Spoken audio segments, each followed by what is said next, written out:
Brunswick government's website. It informs students of some very disturbing news.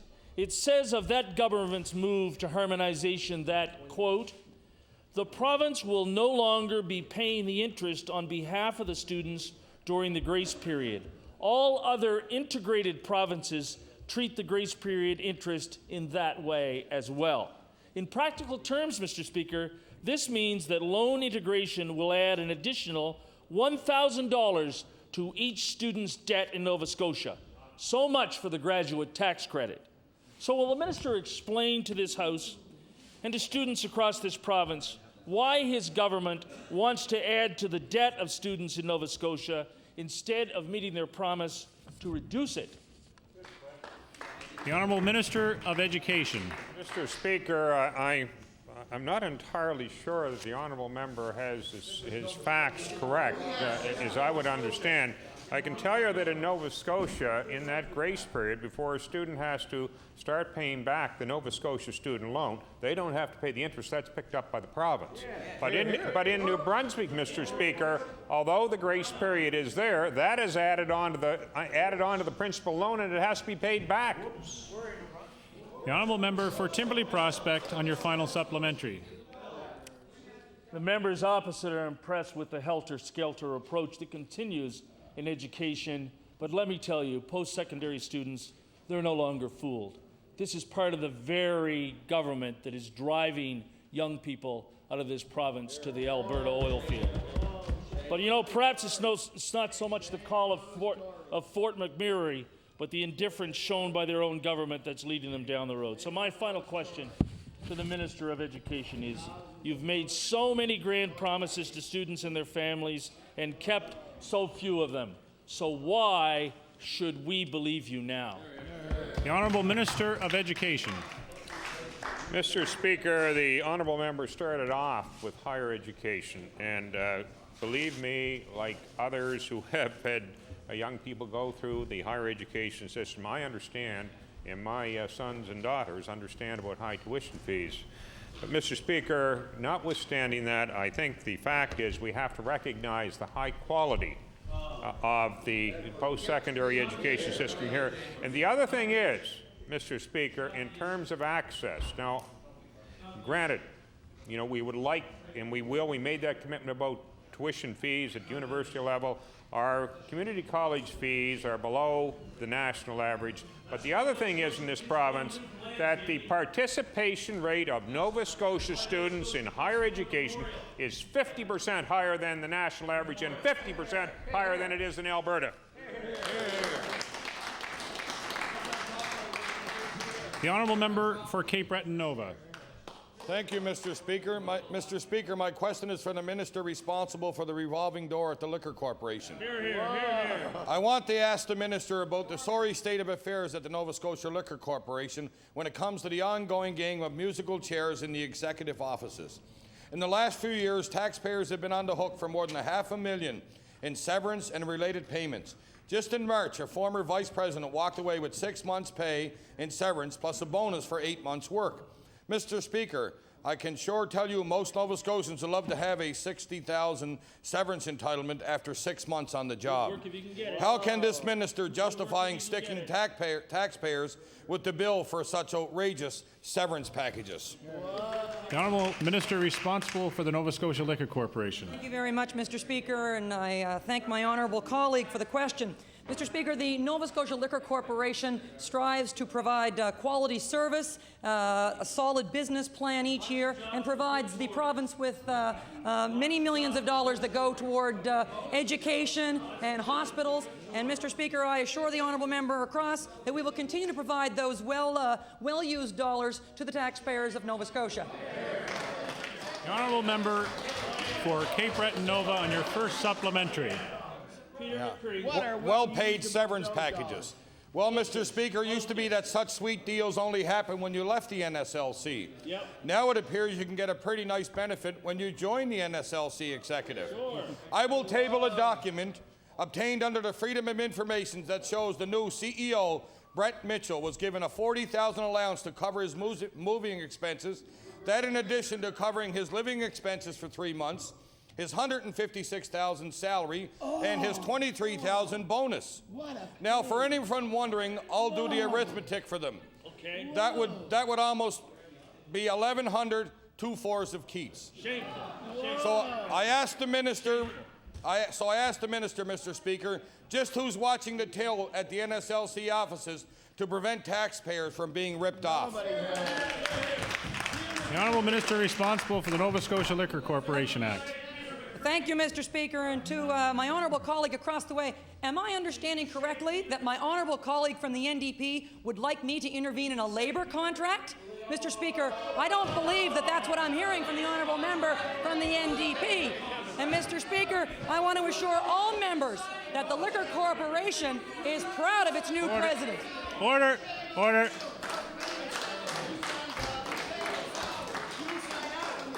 The honourable member for Cape Breton Nova on your final supplementary. Thank you, Mr. Speaker. They do pay the salary there, Mr. Speaker. A senior in Nova Scotia waiting in hospital to be placed in a nursing home bed could probably think of better use for that kind of money, Mr. Speaker. For that matter, so could a student struggling with the debt the size of a mortgage, Mr. Speaker, and also a tourism operator struggling to cope with the declining visitor numbers. So I'm going to ask the minister, where does your government place priority on helping the booze barons in this province, or the elderly who will be needing nursing home beds? The Honourable Minister responsible for the Nova Scotia Liquor Corporation Act. Mr. Speaker, thank you very much, and to my honourable colleague across the way. I'm sure that the seniors in nursing homes, the students in schools, and certainly the tourism operators welcome the dollars that the Nova Scotia Liquor Corporation brings to the provincial coffers, and we'll continue to appreciate those dollars and spread the love of the money throughout Nova Scotia. The honourable member for Halifax Clayton Park. Mr. Speaker, my question is for the Minister of Education. Mr. Speaker, again this year we've seen a white flag of surrender from the Minister and an unwillingness by the Cabinet to address the enormously high cost of tuition in this province. Unfortunately, it's not the government who's immediately paying the price for this lack of progress. It's the students of our province who pay the price. In the Premier's throne speech, he mentioned that they would address the tuition issue by bringing us in step with the national average within 5 years. My question to the Minister is, Mr. Minister, how do you plan on addressing the issue of high tuition costs when you've conceded yesterday that there's no tuition relief coming this year for students? The Honourable Minister of Education. Mr. Speaker, the Honourable, my colleague, the Minister of Finance, I believe, answered that question yesterday in the media, is that we announced this year that we would get that work towards getting the university tuition in this province down to the national average over a 5-year period, and a plan will be developed. We're obviously going to have to consult with the stakeholders, Mr. Speaker, to get that done, but this is, everybody in this House knows, this is a government that a commitment made is a commitment kept. The honourable member for Halifax Clayton Park on your first supplementary. Mr. Speaker, there isn't enough time today to go over the commitments that have not been kept and the people who are waiting for those commitments. This minister has the power, Mr. Speaker, to begin discussions right now to alter the MOU with universities. I'm sure the students of this province and the presidents of our universities would welcome more money that would lower what are by far the highest undergraduate tuition fees in the country.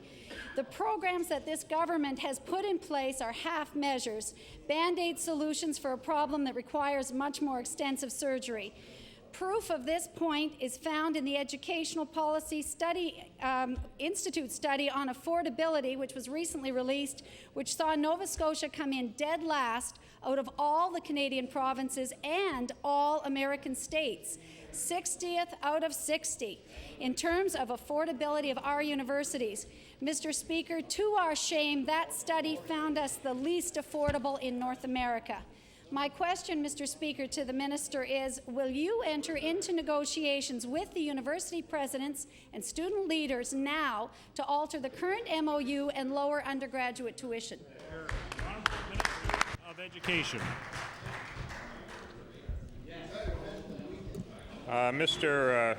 Mr. Speaker, as the honourable member knows and would have seen, that there has been a budget tabled in this House and has a certain amount of money committed to higher education.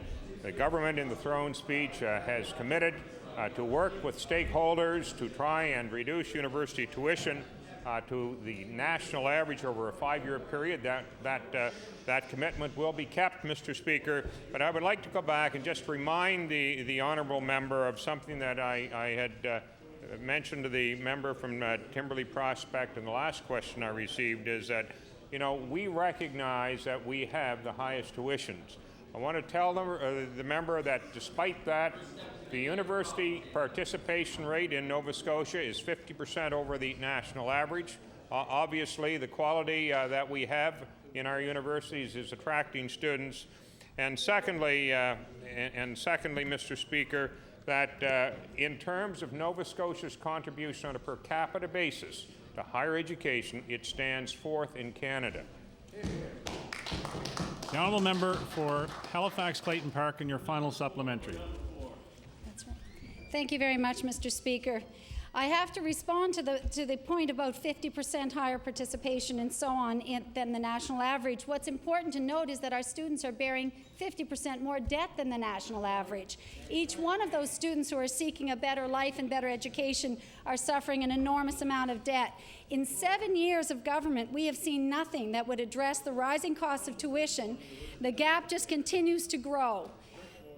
The government lacks a coherent policy, and that alone speaks volumes to the students and to the many parents in this province who have an interest.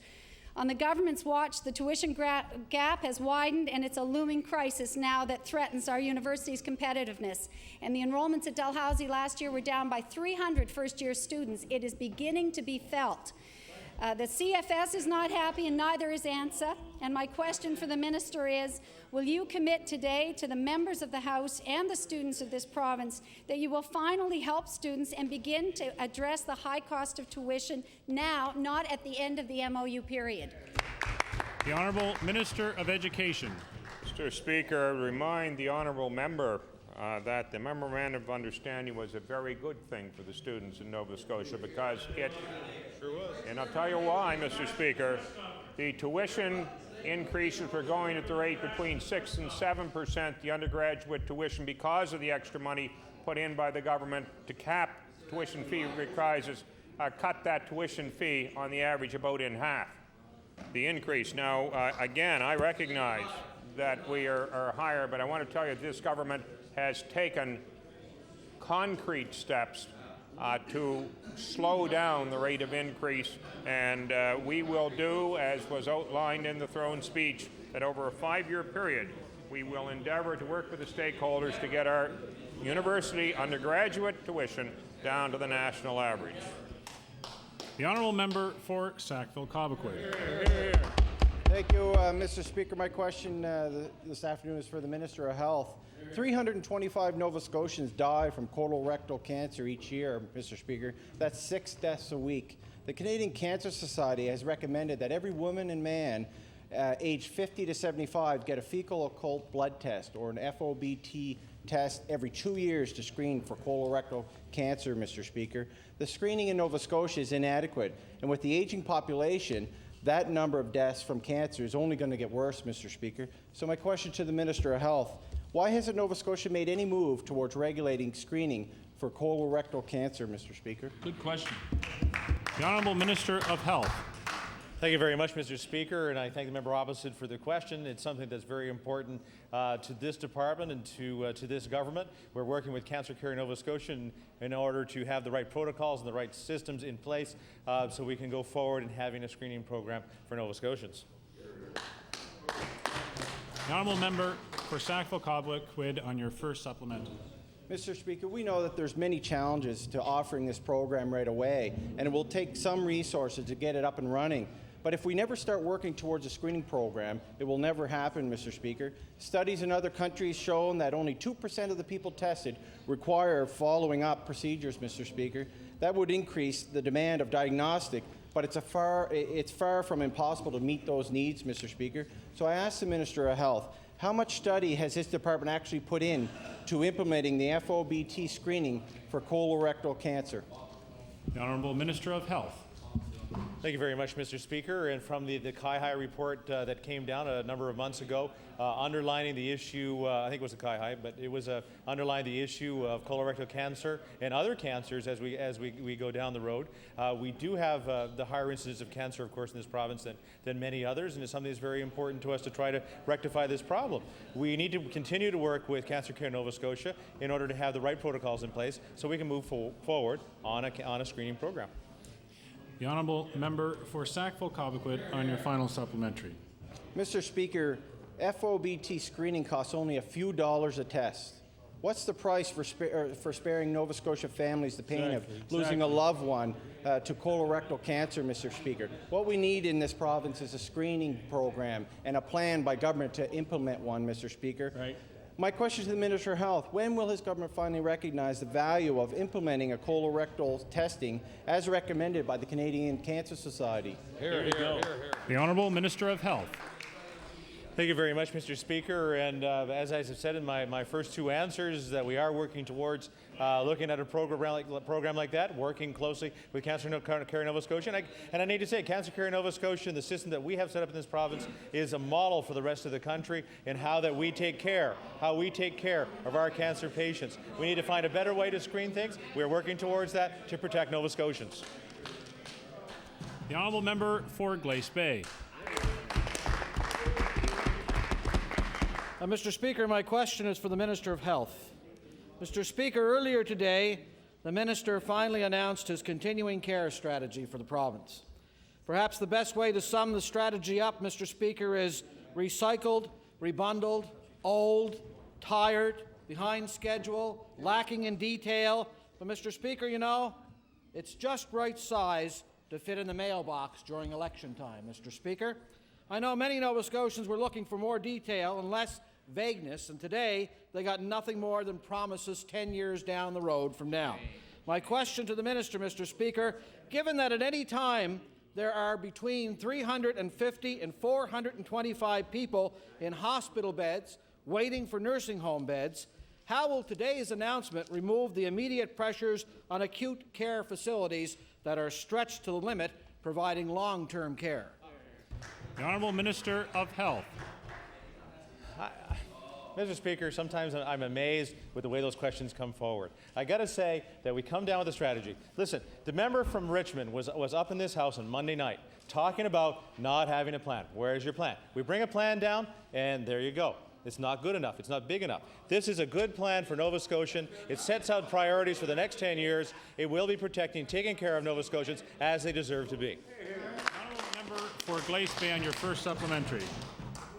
Mr. Speaker, there were initiatives that the Minister announced today that the government promised in 1999 and again in 2003. For instance, adult daycare programs and palliative care. And today, they touted self-managed care as a centerpiece, something that they promised in 1999, and they were forced kicking and screaming to bring it in last year by this Liberal caucus. That's why it was there today. Mr. Speaker, while the Minister indicated that this announcement was no coincidence, he failed to table the consultation report that served as a framework for the Minister's strategy or campaign brochure that he unveiled today. My question to the Minister, why weren't the consultation report and recommendations tabled today so that all Nova Scotians could see the Minister's strategy actually reflected what was recommended through consultation? The Honourable Minister of Health. Thank you very much, Mr. Speaker. And I can say, from the consultations that we did have, the 1,400 individuals that worked hard and long on this issue, bringing forward proposals and ideas that are cutting edge, things that we need to do to change the way that we take care of our seniors, because we do need to do it. Both parties have underlined the issue of people in waiting in hospitals where they shouldn't be. We have brought forward a $3.6 million investment to the DHAs in order to try to expand the alternate level of care so that we have a better home setting for these folks that are waiting for placement in long-term care. We are bringing forward a plan that looks forward to new beds in year 4. We need to start planning now to take care of our folks tomorrow. The Honourable Member for Glace Bay and your final supplementary. Mr. Speaker, I don't know if I heard correctly, but I can't believe that minister used the phrase cutting edge to describe today's document and the ideas that are in there. Mr. Speaker, yesterday's news coverage of the budget indicated that the government plans to invest an additional $3.8 million in programs and services to keep seniors in their own homes. Mr. Speaker, when you factor in the number of seniors over 65 living in the community, it works out to be about $2.62 per month per senior, Mr. Speaker. Now, all of a sudden, the minister's strategy is not so attractive. So my question to the minister, Mr. Speaker, can the minister explain exactly what type of programs and services that you're going to offer to keep seniors in their own homes for $2.62 per month? Honourable Minister of Health. I think the member opposite needs a new calculator to figure out how these things work. I can say, you know, making an assertion that everyone over 65, every senior over 65 needs home care. I can't believe that he would actually say that. We have folks like that. We have a phenomenal amount of help within this continuing care strategy. We have over $60 million of funding in this year's budget in order to get at new health care entitlements, to get at home oxygen, to get at a palliative care program. We are protecting Nova Scotia, and this continuing care strategy sets the stage for better, bigger, and better things. The honourable member for Cole Harbour, Eastern Passage. Thank you, Mr. Speaker. My question is for the Minister in charge of Treasury and Policy Board. Mr. Speaker, it's become a tradition in the last few years with the turn from winter to spring that we also have the announcement of new senior civil servant bonuses from this government to upwards of 30 deputy ministers, assistant deputy ministers in the government of Nova Scotia, worth hundreds of thousands of dollars, and never explaining to the people of Nova Scotia either the criteria on which it's based or the rationale for why these civil servants get the amount that they're getting, Mr. Speaker. And instead of listening to Nova Scotians who are outraged over this practice, this government this year increased those bonuses by 50%. And we had 30 civil servants receiving over $370,000 in bonuses, Mr. Speaker. So my question to the Minister in charge of Treasury and Policy Board is very simple. How can he justify this spike in bonuses for senior executives in the government of Nova Scotia? The Honourable Minister responsible for the Treasury and Policy Board. Thank you very much, Mr. Speaker. And the honourable member and all members of the House, of course, would know that we operate in a very competitive market with respect to being able to attract employees to the province, especially at the senior level. And the private sector, Mr. Speaker, and the federal government are very effective at promoting and being able to take people from the senior public service in Nova Scotia. And we're not in a position to be able to allow that to happen, Mr. Speaker. We need to be very competitive with respect to ensuring that we attract the very best people we can in this province. And, Mr. Speaker, we will be taking further action to improve the level of compensation so that we're more competitive and that more of it is above board, Mr. Speaker. Honourable member for Cole Harbour, Eastern Passage, and your first supplementary. Well, thank you, Mr. Speaker. I'm glad to have an opportunity to respond with my first supplemental. I mean, you know, this government is trying to defend something that clearly they have made a decision. They have made a choice in this particular budget that they just introduced yesterday, Mr. Speaker. You know, this government in the past few months has issued, as I said, $370,000 in bonuses to 30 senior executives. I think there are particularly, Mr. Speaker, and I think there were $13,000 on average was given to deputy ministers, Mr. Speaker. And yet, no more money, no new money for nursing home beds. You know, they're promised with regard to tuition reductions put off for 5 years. No money to address the bad math marks that we have in this province, Mr. Speaker. This government has made a choice. So I want to ask this minister, can he explain how these bonuses fit in to the priorities that Nova Scotians have for more long-term care facilities and for a better education system? The Honourable Minister responsible for the Treasury and Policy Board. Thank you very much, Mr. Speaker. And obviously, the honourable member is choosing to remain unaware of the fact that we operate in a very competitive market with respect to being able to attract senior employees to government. The method that has been employed in the past is a method that has used bonuses.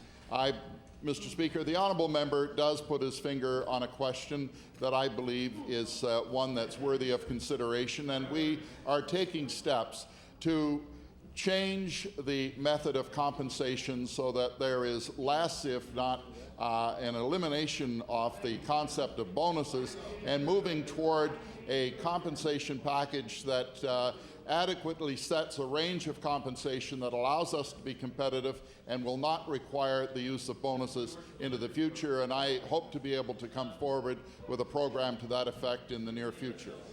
The honourable member for Cole Harbour, Eastern Passage, on your final supplementary.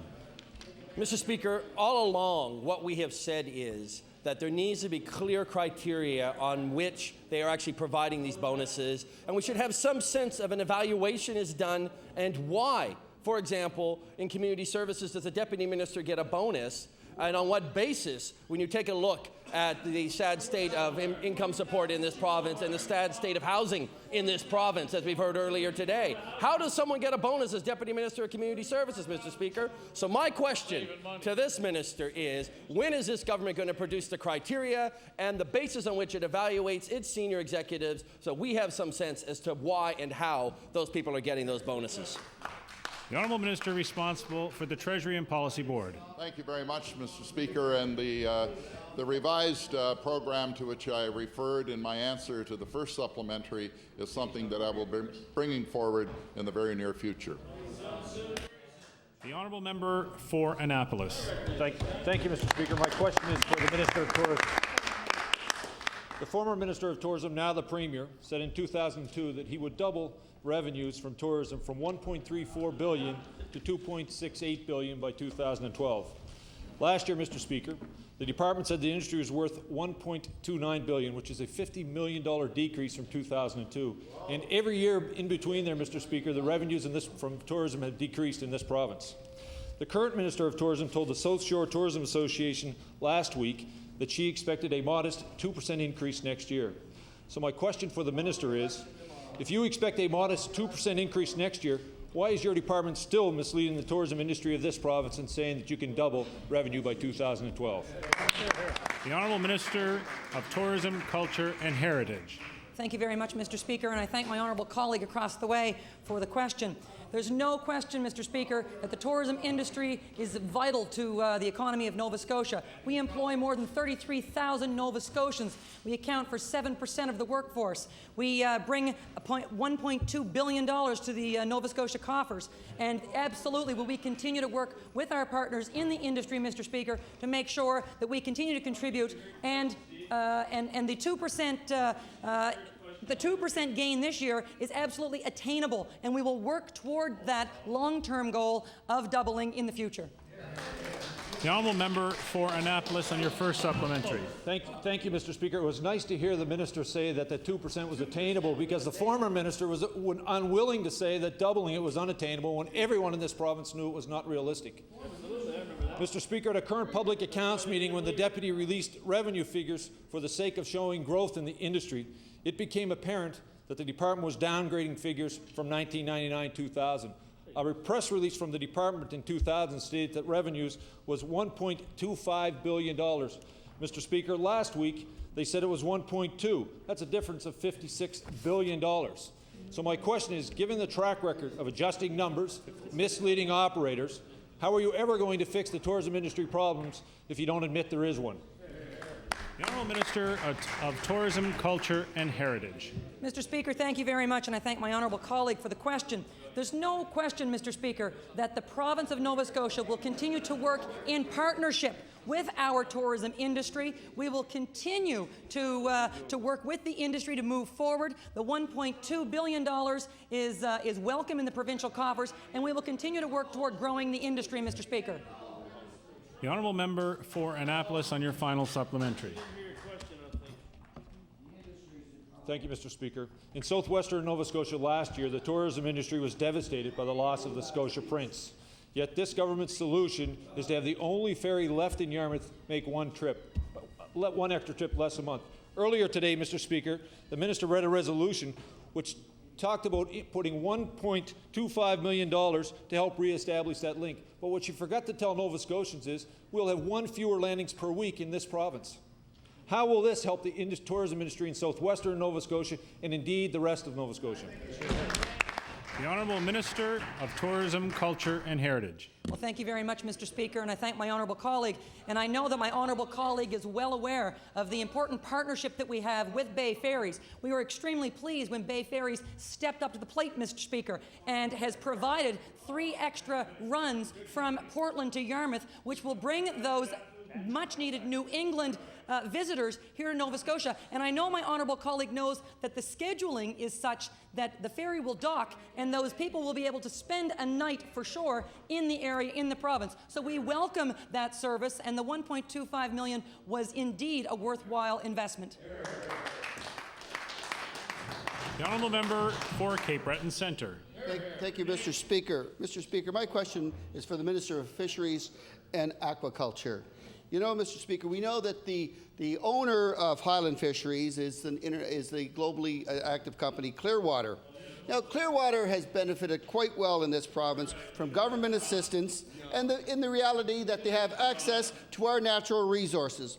Now, many Nova Scotians will remember in the mid-'80s when the owner, then John Risley, stood on the wharf in Ayrshire and told then Prime Minister Brian Mulroney that you give us free trade, we'll give Nova Scotian jobs.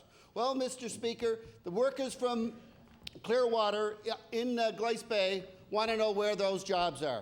So I want to ask the Minister, why are you supporting the John Risleys of this world instead of the workers at Highland Fisheries? The Honourable Minister of Fisheries and Aquaculture. Thank you, Mr. Speaker. And as the member would know, there's a lot of companies in the province of Nova Scotia that operate fishing facilities in the province of Nova Scotia. We support Clearwater in their endeavours to bring quota fisheries fish to the province of Nova Scotia for processing, as we support all industry in the province. The Honourable Member for Cape Breton Centre on your first supplementary. Well, we know, Mr. Speaker, this is not the only processing plant that this company is playing hardball with. We realize that over in the surf clam plant in North Sydney, it's the same thing. They're taking that resource and processing it in Newfoundland, Mr. Speaker. Now, Mr. Speaker, these workers in Glace Bay have been very, very accommodating, if you will, to Highland Fisheries. They said, look, we will negotiate, we will give you a loan, if you will, but when the situation turns around, we want our money back. But Highland says no, Clearwater says no, we want that gone forever. We want you to take a drastic cut in your pay. Mr. Speaker, this is not right to ask workers to do this. So again, I want to ask the Minister, what are you prepared to do to help these workers? The Honourable Minister of Fisheries and Aquaculture. Well, thank you, Mr. Speaker. And I guess I would say to the member opposite that there is a labour dispute on. We know there is. There's a lockout. The employees are in a lockout situation.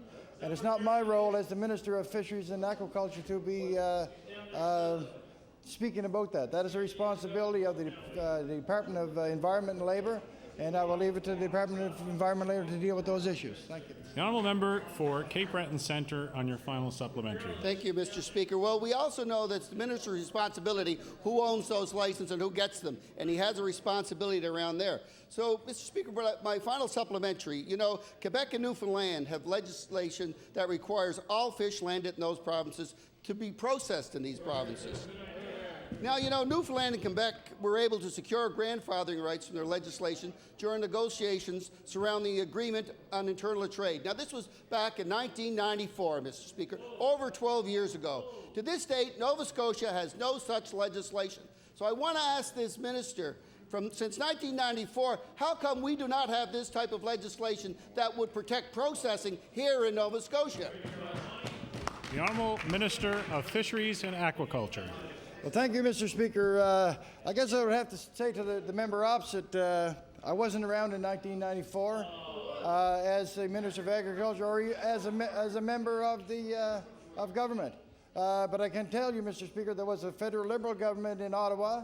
There was a provincial Liberal government in Nova Scotia that apparently has ignored the fish processing sector in the province of Nova Scotia. So that's all I'd have to say on that. The honourable member for Kings West.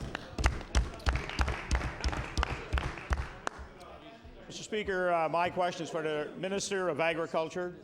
Yesterday's budget brought forward a variety of monetary gifts for Nova Scotians. However, one major component the government forgot about was the pork industry in Nova Scotia. It seems that this government cares little for the rural communities of our province, and like their federal counterparts, will once again overlook the real needs of Nova Scotians. My question to the Minister: where is the support promised long ago for our vanishing pork industry in Nova Scotia? The Honourable Minister of Agriculture. Well, thank you very much, Mr. Speaker, and I welcome that question from the member opposite. It is a good question. Mr. Speaker, the province of Nova Scotia, the government of Nova Scotia, just in the last 5 months has supported the hog industry in the province of Nova Scotia to the tune of $2.8 million. Here, here. And if he's suggesting that the government is not supporting that sector, I would say he's terribly mistaken. Honourable member for Kings West. See what the industry says. Mr. Speaker, 1,500 people depend on the pork industry in Nova Scotia. It's been vital to people across our province. They've been pleading to the government for years now to assist them in their hour of need. I cannot comprehend why government continues their consistent requests for help. You've given funds to the pork industry over the years, but it's basically just patchwork. Pork Nova Scotia has devised a long-term sustainable plan that will put the industry back on its feet in 5 years. My question to the Minister: will you and your government commit to implementing Pork Nova Scotia's long-term plan to help revive the crucial industry to rural Nova Scotia? The Honourable Minister of Agriculture. What I can commit to the member today and to the hog producers in the province of Nova Scotia that we will work with the sector to implement their long-term strategy. Thank you. The Honourable Member for Kings West and your final supplementary. Mr. Speaker, I implore the Minister of Agriculture to take notice of this issue because his predecessor took half measures only when pushed to the wall by hog producers. Not only is this business dying, but its constant decline is leading people, both young and old, from rural communities. 60 people from Larson's alone have moved to other provinces in search of work because of a 4-day work due to lack of hogs. If the government would put into place Pork Nova Scotia's long-term plan, it would help solve the aggravation and worry of many families and businesses. My question to the Minister: how will you find employment for all the people who will be without work in the near future because of your government's lack of initiative towards the hog industry situation?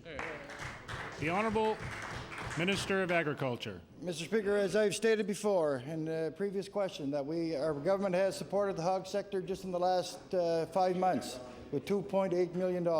We will continue to support the sector. We will work with the sector on their long-term planning, as we will with the cattle producers and all sectors in the agricultural industry. Thank you.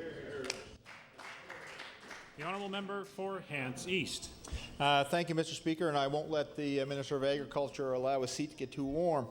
Mr. Speaker, Nova Scotia pork producers approached the provincial government in September 2005 with a plan to help their industry move towards sustainability.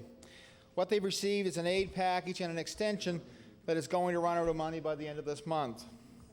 To paraphrase one of Nova Scotia pork producers, Denny Boudreau, 1/4 of the roughly 60 producers in the province could shut down by September if no long-term plan is in place. And yesterday's promises have given farmers little or no comfort. So, Mr. Minister, what do you plan to do to bring about stability for Nova Scotia pork producers? The Honourable Minister of Agriculture. Thank you, Mr. Speaker. And government does recognize the challenges faced by the farmers in the province of Nova Scotia. And we have worked with the industry over the last number of years. Over the past 4 years, there's probably $25 million that has gone into all sectors of agriculture in support. So, thank you. The Honourable Member for Hants East on your first supplementary. Thank you, Mr. Speaker. And Mr. Speaker, I'm not knocking the minister or the government on their support. I think the industry asked for it, they needed it, and I'm sure they appreciated it. But farmers want to make a living raising whatever product it is that they raise, and they are tired of coming to government for handouts and ad hoc programs, and they have delivered a plan. So on Wednesday, May 3rd, Pork Nova Scotia came before the Economic Development Committee. The honourable member for Pictou Centre seems to have understood more as a member of that committee than he could grasp while he was in the Premier's office. He said, according to the Herald, and I'll table this, Mr. Speaker, the industry needs a long-term strategy. He said his sense of things is that the province would be receptive to whatever information they provide. So the industry's plan has been in the hands of the government since last September. So my question, Mr. Speaker, for the minister, will you take the advice of the former Premier, the honourable member for Pictou Centre, and implement the pork producers plan that your department has had since September 2005? The Honourable Minister of Agriculture. Yes, and Mr. Speaker, we appreciate the advice from all members of our caucus. And as I've said before, we will work with the hog industry. We will work with all the agricultural sectors in the province to see that there's long-term sustainability in the agricultural sector. Thank you. The Honourable Member for Hants East on your final supplementary. Thank you, Mr. Speaker. Recent feel-good announcements by this government have done nothing to help farmers move towards sustainability. Farmers need help in bridging their industry into a more sustainable model. And the pork producers have presented models they feel will move them in this direction. Recent announcements by this government do nothing for them. Farmers have the answers and they know what needs to be done, and they provided direction to this government. So, Minister, why won't you listen and act on what farmers are telling you? The Honourable Minister of Agriculture. Thank you, Mr. Speaker. And Mr. Speaker, we will act and we will respond to the agricultural industry, the hog sector, and all sectors of the agricultural industry. Thank you. The Honourable Member for Cape Breton South. Thank you very much, Mr. Speaker. Mr. Speaker, my question today is for the Minister of Energy. Mr. Speaker, the government announced it is taking the provincial portion of the HST off home heating. Mr. Speaker, the government also announced it was scrapping the Keep the Heat program. Mr. Speaker, this new plan will benefit some, but it does little for low-income Nova Scotians. The savings for the average Nova Scotian family from this new plan is about $200. For many low-income families, it will be much less than that. But, Mr. Speaker, the average savings from the Keep the Heat program provided low-income Nova Scotians with $250 if they heat it with oil. That was in the last program. My question for the minister, Mr. Speaker, why is your government doing less to help low-income Nova Scotians than it did last year? The Honourable Minister of Energy. Yes, thank you, Mr. Speaker. And to the member, Mr. Speaker, all Nova Scotians are concerned about the cost of energy. This government also is concerned about that as well, Mr. Speaker, and we put a plan in place to help all Nova Scotians to deal with the cost of rising energy. The Honourable Member for Cape Breton South on your first supplementary. Yes, Mr. Speaker. It doesn't alter the fact that low-income Nova Scotians are going to get less under this recently announced program from this government. My question again is to the Minister of Energy. Mr. Speaker, the fact is that Nova Scotians will get less with a HST reduction they will get with the Keep the Heat program. That's evident. They haven't even denied that. Mr. Speaker, with heating costs going up, people can't afford to get less. Surely this government understands that the $100, $250 provided for under the Keep the Heat program was not enough. People are struggling to make ends meet and keep their homes warm during colder months. And now, Mr. Speaker, the government is telling low-income earners that they must get by on less. Mr. Speaker, that is unacceptable. My question again is to the Minister of Energy. Will the minister commit here today to maintain the Keep the Heat program? The Honourable Minister of Energy. Mr. Speaker, Keep the Heat program is not under my portfolio. It's under the Minister of Municipal Relations. But once again, I stand in my place to tell the House and to tell all Nova Scotians that our government is supportive in avenues to help people to beat the cost of rising energy. Mr. Speaker, we have many initiatives put in place, not only the reduction in the tax, Mr. Speaker, but many initiatives have been put in place and to continue to help the people of Nova Scotia. Honourable Member for Cape Breton South on your final supplementary. Again, Mr. Speaker, let me remind this government and the minister that low-income people in this province are going to get less under this program. This government does nothing but provide Band-Aid solutions on problems that require surgery, Mr. Speaker, and this is one that requires surgery. And this announcement is more of the same. This government should be providing Nova Scotians with long-term solutions to problems, not short-sighted policy for political gain. Mr. Speaker, my question to the minister, when is this government going to start implementing policies that actually help low-income Nova Scotians? Honourable Minister of Energy. Mr. Speaker, it's clear. It's clear. We had a program in place last year called Smart Energy Choices. It talks about efficient use of energy, Mr. Speaker. Mr. Speaker, that program is also in place this year. Mr. Speaker, this government has put many initiatives in place. The tax initiative, Smart Energy Choices, Mr. Speaker, and we've allowed an extra $10 million in this budget this year for people to deal with efficiency, and that's what's important. This program helps all Nova Scotians, Mr. Speaker, helps all Nova Scotians, and this government is committed to stand beside Nova Scotians as we go through this difficult time. The honourable member for Cole Harbour Eastern Passage. Thank you, Mr. Speaker. My question is for the Minister in charge of the Office of Immigration. You know, Mr. Speaker, yesterday's Book of Promises provided a promise that this government would eliminate its portion of the fee for the nominee program, which amounts to between $500 and $1,700. But let's put that in perspective. That means for economic nominees under our immigration program, Mr. Speaker, their fee will go from $130,500 to $130,000. For skilled workers, it will go from $5,500 down to $5,000, Mr. Speaker. These are clearly nominal changes in the fees. And this government had requested a fee review, and clearly, as a result, it's admitting that there is a need for some fee dropping. So I want to ask particularly this minister, Mr. Speaker, is he willing now to admit that since the government is eliminating its portion of the fee, that the privatization of the nominee program has created excessive fees that need to be brought down? The honourable minister responsible for the Office of Immigration. No, Mr. Speaker, I wouldn't agree with the honourable member opposite. Mr. Speaker, our nominee program is quite successful, and however, it does need tweaking. We've just completed a review by a company called Halifax Global Associates, I believe it is, and that study, Mr. Speaker, will be released probably in the next few days, actually, and we will have responses to some of the recommendations of that particular study. One of the things, Mr. Speaker, that we would like to do is to get rid of all the fees that we charge immigrants. I'm an immigrant, Mr. Speaker. When I arrived in Canada, nobody asked me for any money, and nobody offered me any either, for that matter. But, Mr. Speaker, truthfully, we do need to encourage immigration to this province, and we will do so, through the programs that we have under our control. And, Mr. Speaker, we must remember that we only have a portion of the immigration stream under our control. Honourable member for Cole Harbour Eastern Passage on your first supplementary. Thank you, Mr. Speaker. I'm sure we all know the minister was an immigrant to this province, and I agree.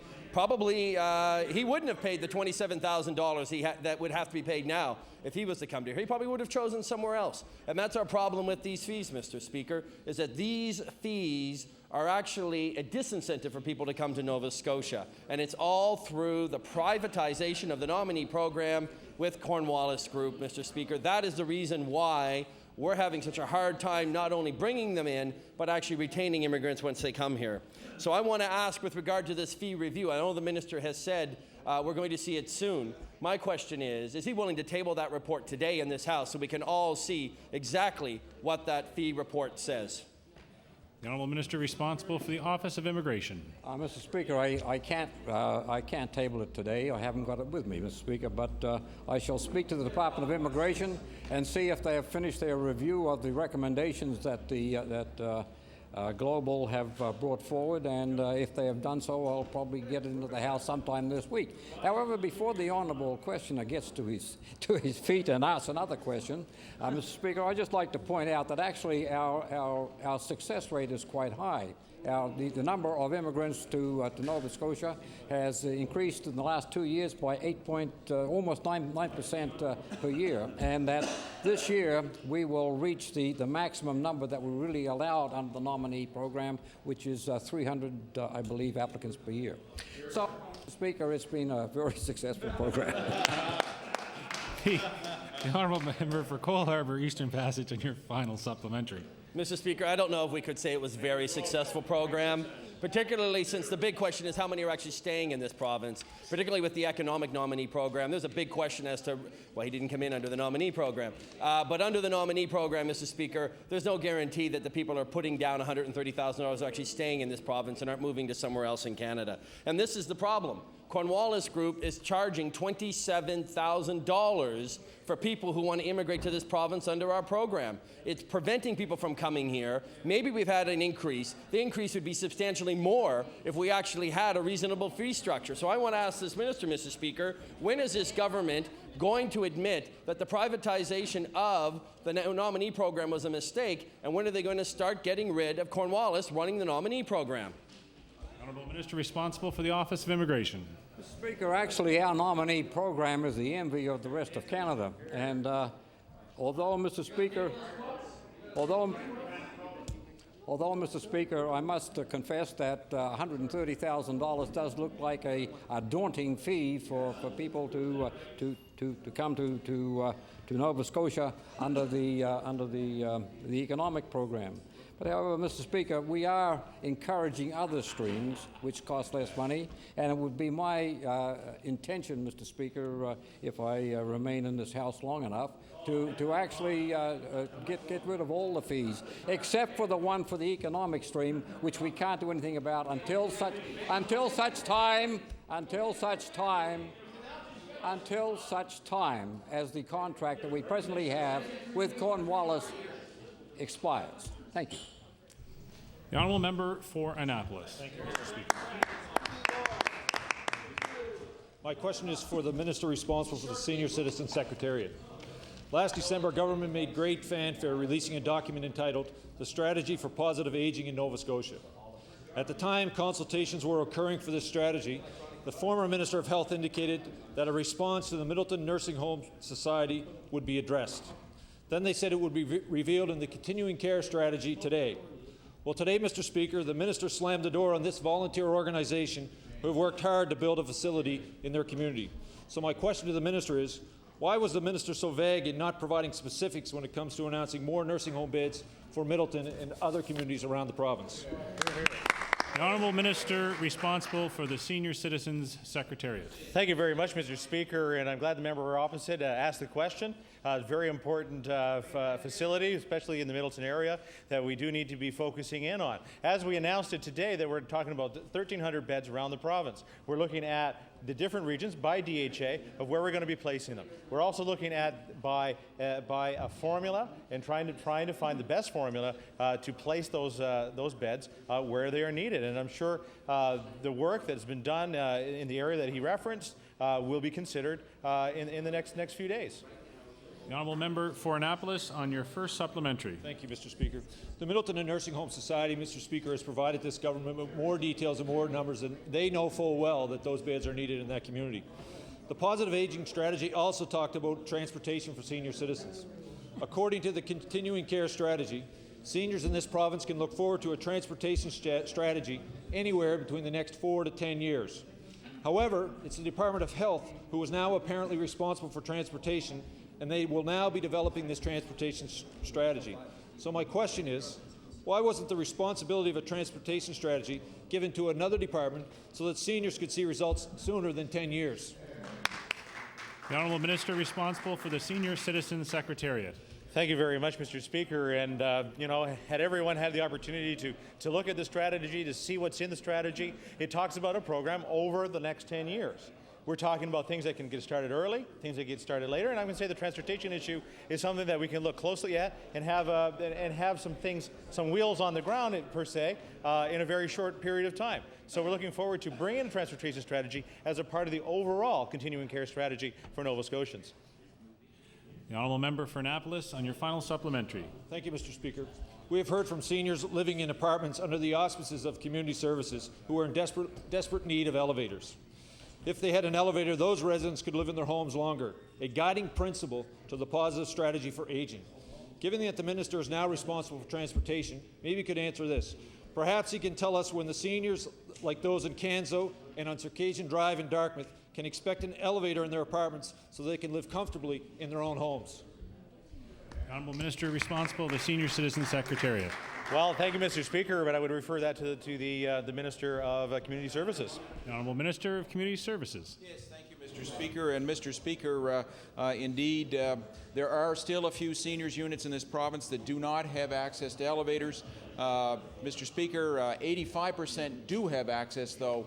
And when we look at those remaining 15%, as we're trying to establish priorities, we look at the geography in the province, the access in the area. If a senior needs an accessible apartment and is not in one, we encourage them to apply to the local housing authority, and they'll be put on a list to move to one that is accessible. We're doing all that we can, Mr. Speaker, to try to accommodate the needs of seniors that need an accessible apartment in this province. The Honourable Member for Halifax Needham. Thank you very much, Mr. Speaker. Mr. Speaker, my question is for the Minister of Health. Thousands of Nova Scotians are on wait lists for mental health services, yet in yesterday's budget, this government cut funding for mental health services. I want to ask the Minister, why are people with mental health disorders such a low priority for your government? The Honourable Minister of Health. That's not true, Mr. Order. Speaker. Order, please. Time allotted for question period has expired. The Honourable Opposition House Leader. Thank you, Mr. Speaker. Can you please call Bill number 45 for debate? Resolution 45, sorry. Resolution 45, recognize the Honourable Member for Cape Breton, Nova. Thank you, Mr. Speaker. Mr. Speaker, Resolution 45 states, therefore be resolved that this government acknowledge that both residents and workers in these housing units in Whitney Pier and Ashby were most likely exposed to airborne asbestos while renovations were being carried out, and admit that conducting air tests 6 months following the construction does nothing to gauge the level of risk faced by workers and residents, Mr. Speaker. Mr. Speaker, not only the workers, the residents, Mr. Speaker, when the construction was going on, when they did the chimneys and roofs in these units, this vermiculite asbestos, as they cut through the attic, they went down through the attic, and all this vermiculite containing asbestos poured all over the place, Mr. Speaker. Mr. Speaker, this exposed the children in the families, the seniors in the units, Mr. Speaker. It exposed everybody. There's only one thing, Mr. Speaker. Asbestos is 100% known to cause cancer, Mr. Speaker. One of the most dangerous materials known to mankind. And it takes many years, Mr. Speaker, to develop into cancer. It stays in the lungs for many, many years, Mr. Speaker. And just recently, Mr. Speaker, as of last week, as the Department of Housing, Island Housing Authority, were going into the units, and Juanita McKenzie's place, Mr. Speaker, where the vermiculite is still pouring down all over the furnace. They went in and they tested the air monitoring. The air monitoring equipment was put in the living room. She asked the worker, why not testing in the furnace where the vermiculite is falling, Mr. Speaker? And the worker said, no, I cannot. I was told to test here. Mr. Speaker, I was told to test here, not where the substance was actually falling, Mr. Speaker. Mr. Speaker, now we've heard this afternoon from the Minister of Community Services say that this government is doing everything they can, and the Premier also said this government is doing everything they can, Mr. Speaker. Now, the two people that were used for investigating, Mr. Speaker, have not filed their report yet. 10 days ago, that report was supposed to be filed to the residents, Mr. Speaker. It's overdue, and the residents want to know where that report is. Why, from October the 25th to now, it took that long to get that report, Mr. Speaker, and why the residents were not notified when that landed on the safety coordinator's desk, Mr. Speaker. And also, I'd like to point out, Mr. Speaker, the government is ignoring this issue that they're always the acting regional medical officer, Mr. Speaker, is saying that, you're at very low risk. You're only at risk is if the vermiculite was disturbed. And that was a letter sent to the residents by the Ann Roberts, the medical doctor, Mr. Speaker. Well, I sent her a letter the following day responding to her stating that, does she not understand that these residents were exposed when the renovations were being carried out, Mr. Speaker? The residents and the workers were exposed. Now, they're at low risk, it says, if only disturbed. It was disturbed, Mr. Speaker. It was disturbed. And these ladies afterwards, and these Kelly Pendergrast, Juanita McKenzie, Tracy McNeil, Mr. Speaker, 4 children, a single mother with 4 children living in that unit, Mr. Speaker. being a nice person, decided, well, I'll clean up after the workers are finished the construction, Mr. Speaker. She vacuumed up and swept up the vermiculite on the floor. Now, we know as of today, Mr. Speaker, the minister had said in this legislature 1.6%. That's over the allowable limit, Mr. Speaker, in Health Canada. So naturally, Mr. Speaker, these people were exposed to this human carcinogenic. The sad part about this, Mr. Speaker, is that this stuff is what they call in the terms bystander. It means that when these people were exposed, their children, this stuff may take 5 years, 10 years, 15 years to work its way into the lung, to go and cause mesothelioma, lung cancer, Mr. Speaker, all of those things. Ed McNeil, who lives in the seniors and the terraces up in Ashby, Mr. Speaker, with his wife, who has cancer. You can imagine how she feels when this happened, her having cancer, still living in that unit, Mr. Speaker, to come in and seal the hatches and seal the other fixtures, Mr. Speaker. Well, Mr. Speaker, it's too late to do that now. These residents should be relocated, Mr. Speaker, at the cost of that department. They should be relocated and the stuff should be taken out of their units. It should be taken out and the proper insulation should be put in those units, Mr. Speaker, for the health and safety of the people that live in public housing in the province of Nova Scotia. Mr. Speaker, what happens if there's a fire? What happens if there's a water leak, Mr. Speaker? They're still going to be exposed. They're still going to be exposed to this vermiculite containing asbestos, Mr. Speaker. And for this government to stay there, Mr. Speaker, and say, we're doing everything we can. Well, Mr. Speaker, nothing has been done. It's been a big PR spin by this government and by that department. This minister flies into Cape Breton, tells nobody he's coming, and flies back out, Mr. Speaker, and knocked on and I think his quote was, I knocked on a few doors. Silly. You know, it's just like, Mr. Speaker, it's a shame what these people have been put through. They're going to their family doctors, and their family doctors are telling these people to move. I've spoken to 2 residents in those units, Mr. Speaker, that are pregnant, that are scared to death for them, Mr. Speaker. Scared to death. Their children. Mr. Speaker, last week in the Toronto Mail Star, there was an article talking about a 16-year-old boy that died with cancer because his father worked in an asbestos plant. This is a dangerous situation, Mr. Speaker, and it takes many years to develop. Asbestos, Mr. Speaker, and just recently in the 90s, started realizing how dangerous asbestos was, Mr. Speaker. And I just feel that this government should look at taking the residents at one at a time or whatever units they have to, getting the people removed, putting them in a safe place for the time being, and going in there and removing this dangerous substance out of these units, Mr. Speaker, so these people and these families and the seniors that live in these units can feel good about where they're living at, Mr. Speaker. Right now, they're scared to death. The minister should have the housing available for their move now. Mr. Speaker, the minister should have the housing available, the empty units that he has, available for these residents to move into now, so these people can feel safe. He should have the residents moved to safe units within the public housing department right away, Mr. Speaker. No more delays. And he has the facilities to do that, Mr. Speaker. They have the units. He has the units to do that, and let's do this right and put these people at mind. And the councillor in the Cape Breton Regional Municipality and the work that they're doing with the committee that they have, Mr. Speaker, let's see him go and meet with that committee as soon as possible. Order. Time is expired. Thank you. Recognize the Minister of Community Services. Yes, and thank you, Mr. Speaker. And Mr. Speaker, it is good to be able to have the chance to get up and debate what has taken place up in the Ashby and the Whitney Pier public housing units. Mr. Speaker, there's no question that when that report came back on October the 25th, that it should have gone forward. And for reasons that we are investigating internally, it did not go forward. However, on March the 31st, when one of the contractors that works for the Cape Breton Island Housing Authority brought it to the attention of the Executive Director and brought it to the attention of the Department of Environment and Labor, we did take action. And as soon as we took action, we informed the residents, we went out there, we met with the residents, we brought in and... Order. Honourable member had his moment to speak. It's now the time for the Minister of Community Services. Yes, thank you, Mr. Speaker. Thank you for bringing a sense of decorum to this chamber, which it deserves.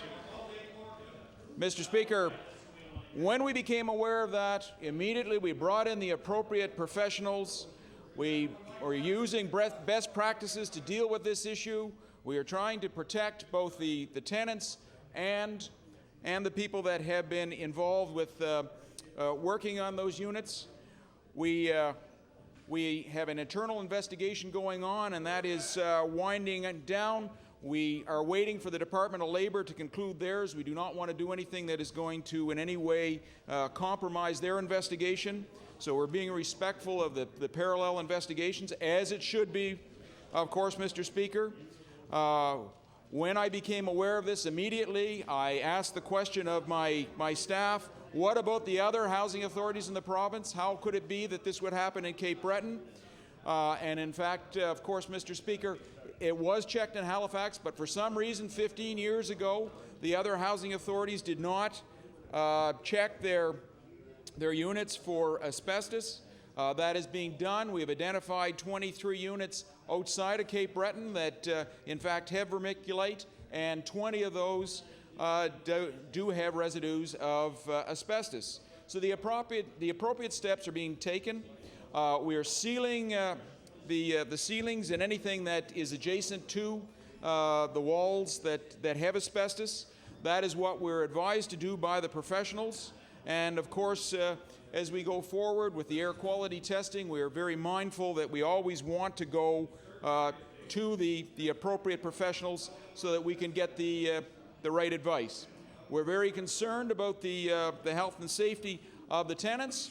And Mr. Speaker, that is why we're taking these steps. It's also good to see that we're in sync with Health Canada and with Dr. Ann Roberts, the Medical Officer of Health for the Department of Health Promotion and Protection.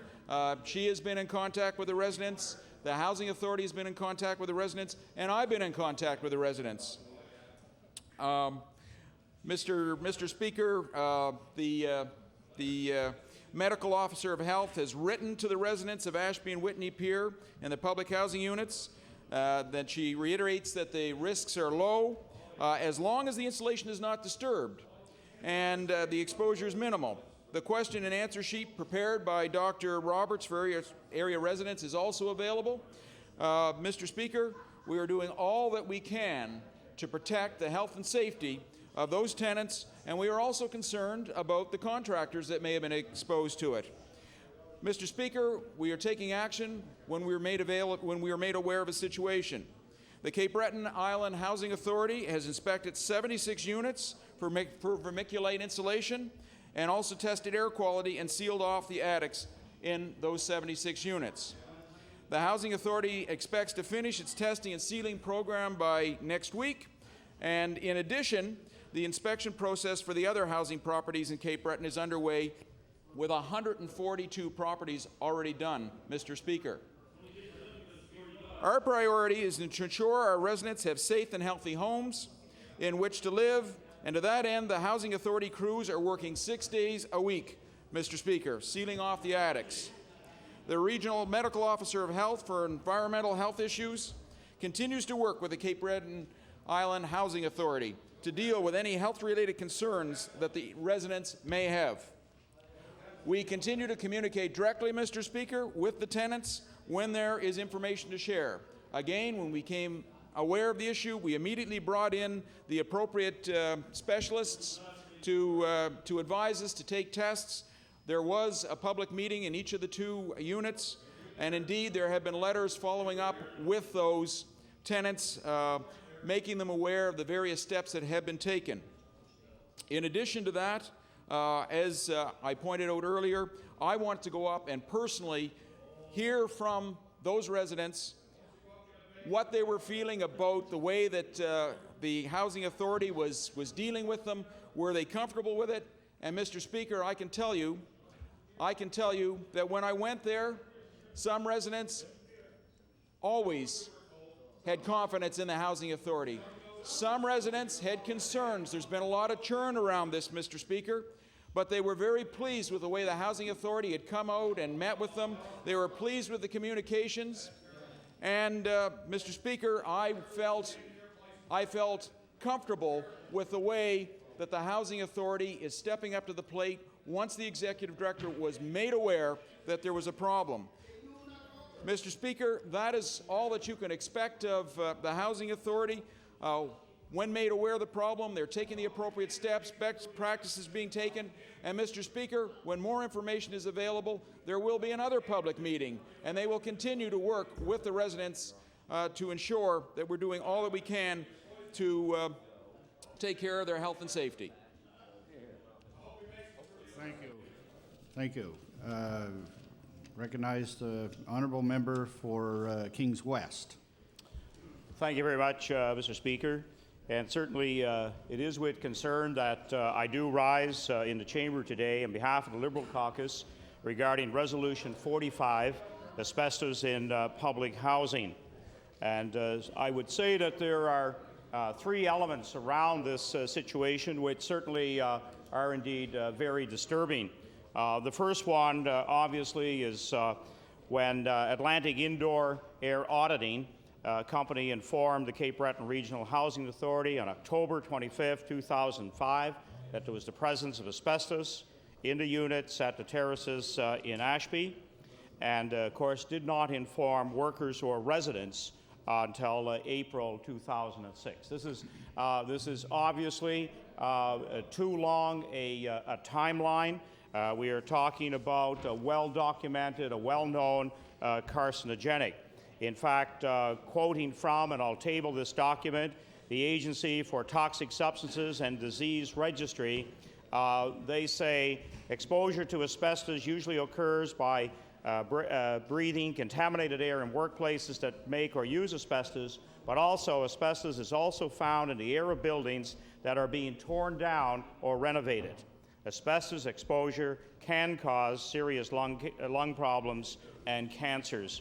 So with the exposure that workers had when they cut holes in ceilings and roofs to replace chimneys, disturbing the insulation, and obviously they had to expose residents and workers to these potential dangers. So this is probably the first, and in my view, foremost serious element around this particular event in public housing. And it certainly, not only has been a concern over the last number of months, but it will continue to be for certainly some time to come. And furthermore, as testing has gone on in a wider number of public housing units across the province, we are certainly now finding out that, in fact, it's not only in the Whitney-Pier area, but also Wolfville, Middleton, Antigonish County also have units that have asbestos in them. Having been in a school that had asbestos and was certainly considered a health problem for children being potentially exposed 5 or 6 hours a day, certainly it was undertaken by our board to have the asbestos removed. And without question, this is certainly, I think, the process that government must afford these people. Their health here is number one, and their long-term health. Some of the processes that have been put into place don't necessarily guarantee that there won't be disturbance of the asbestos, and certainly people's health will continue to be at danger. So I think it's incumbent upon community services and upon government to address this problem, I believe, in a very, very firm way, and to bring a complete resolve to this question.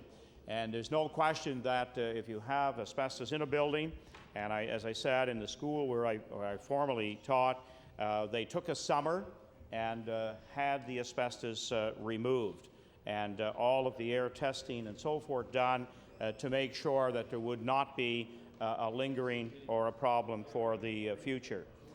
These families are living here in these 76 units, and there's no question that these people need peace of mind about their future health. And I think also it should be incumbent upon government to make sure that these people are tested.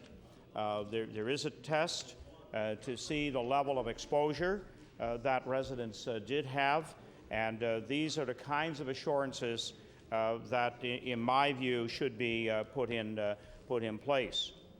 And it seems that that government has gone to a half measure here, and it's now, I think, the time to make sure that these residents get the kind of assurance that they are requiring. And I believe that the government should take this matter more seriously, and perhaps even call in another company, an independent, to do a full array of testing on these units. It seems like certainly a second-class approach is being taken here. So it speaks loudly to the people of this province that the Department of Community Service does not have a good handle on its criteria for inspecting public housing for deadly substances. And so I think it speaks, this question of asbestos certainly speaks to a wider issue about public housing, that timely inspections and inspections that cover a wide range of potential hazards that could have been in these homes when they were built 20, 25, 30 years ago. And knowing certainly in my area that many of these affordable homes are not always kept up to the highest standard.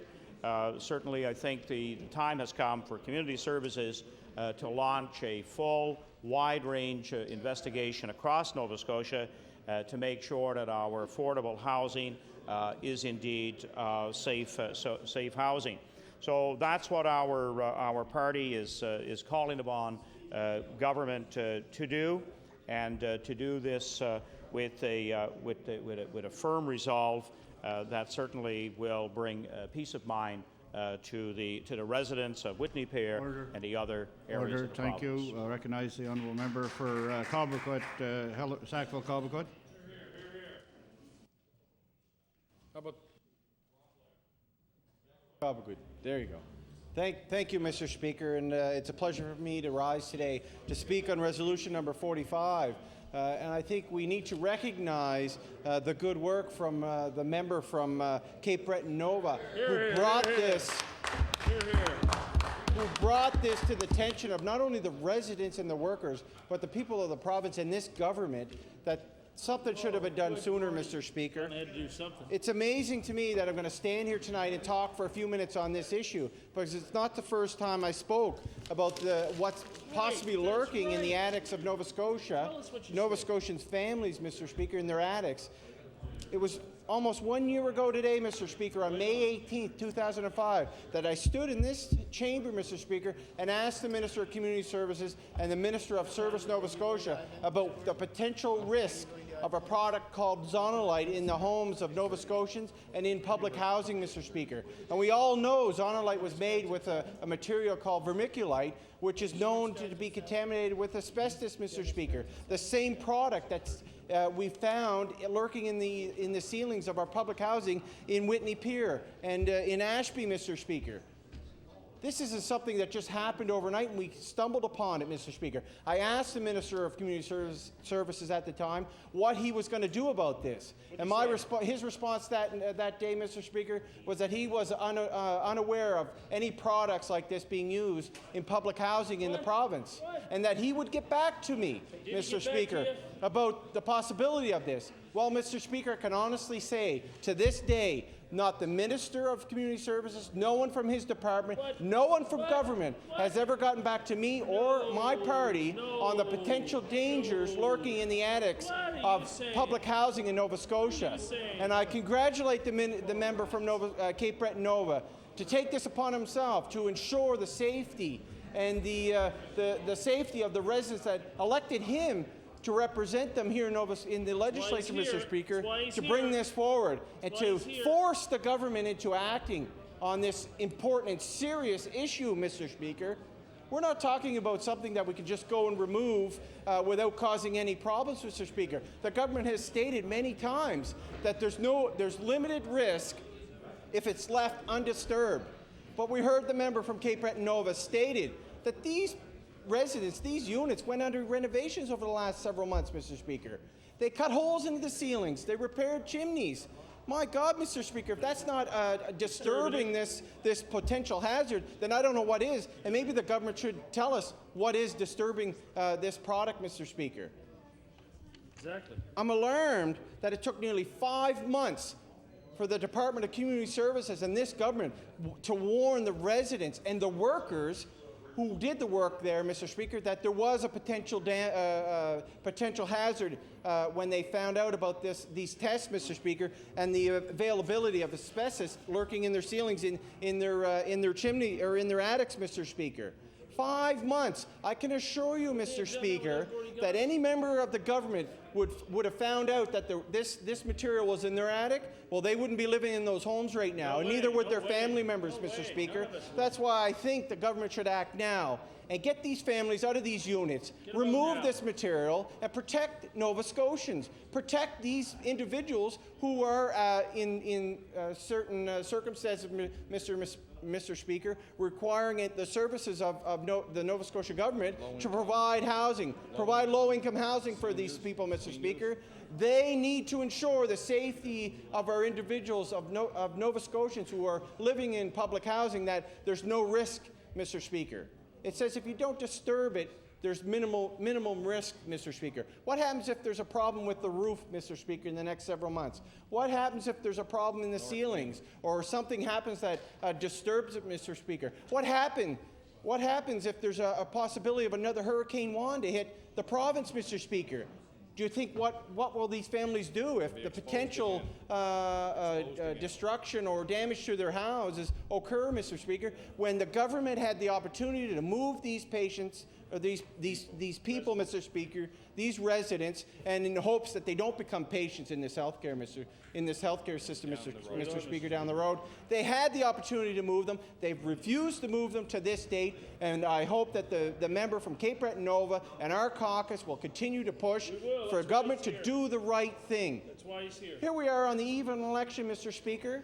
You would think maybe with all the nice announcements they made that they'd go down there and make the announcement that they're going to move these residents out of these units that might be potentially hazardous to them and their families and put them into new units, Mr. Speaker. But I have to remind everybody that in Cape Breton, there are no new units for public housing, Mr. Speaker. Since the Affordable Housing Agreement been signed with the federal government, there has been zero construction of any new units in Cape Breton, Mr. Speaker, and that's disgraceful and that's a shame because the people in Cape Breton are just as much in need for public housing than the people are in the rest of the province, Mr. Speaker. And I think it's important that government do the right thing and ensure the safety of these residents who are living in these units can live without the threat or the possibility of being exposed. And Mr. Speaker, these residents have been exposed, Mr. Speaker, and we may not know for years the health consequences of what these individuals might be exposed to, Mr. Speaker. And we're not talking about some little disease. We're talking about the possibility of cancer, Mr. Speaker. Cancer. And that's going to be a huge cost on the healthcare system. And not only that, Mr. Speaker, the possibility of loved ones being losing their lives because of this terrible disease, Mr. Speaker. These residents are children, Mr. Speaker. They're seniors, Mr. Speaker, are living in these units. And I think it's up to the government to make sure their safety is well taken care of and that they move these residents out of those units and get them into a safe environment, Mr. Speaker. And I again applaud the member from Cape Breton Nova who stood up and brought this to the floor of the legislature, brought this to the attention of the people that live there, Mr. Speaker. Recognize the House Leader for the NDP. Thank you, Mr. Speaker. Can you please call resolution number 21? Resolution number 21, recognize the honourable member for Cape Breton Centre. Thank you, Mr. Speaker. As I often say in this House, I would like to say it gives me great pleasure to speak on this tonight, but it really doesn't. And the therefore be it resolved of this Resolution number 21. Therefore, be it resolved that this government remind the owners of Clearwater that fish in our oceans belong to the people of Nova Scotia and should be harvested to the benefit of Nova Scotia, and urge Clearwater to return to the bargaining table to end this lockout. Well, Mr. Speaker, that seems like a very, like a motherhood issue. We shouldn't even be here on this floor debating that.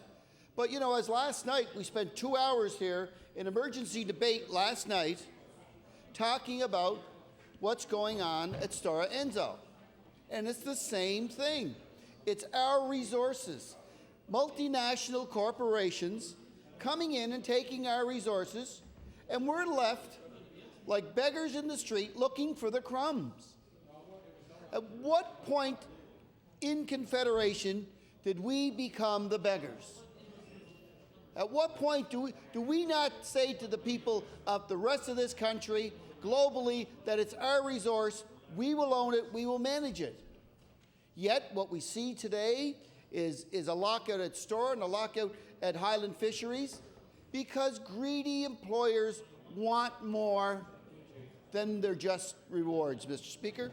We don't mind an employer making an appropriate amount of profit for their investment.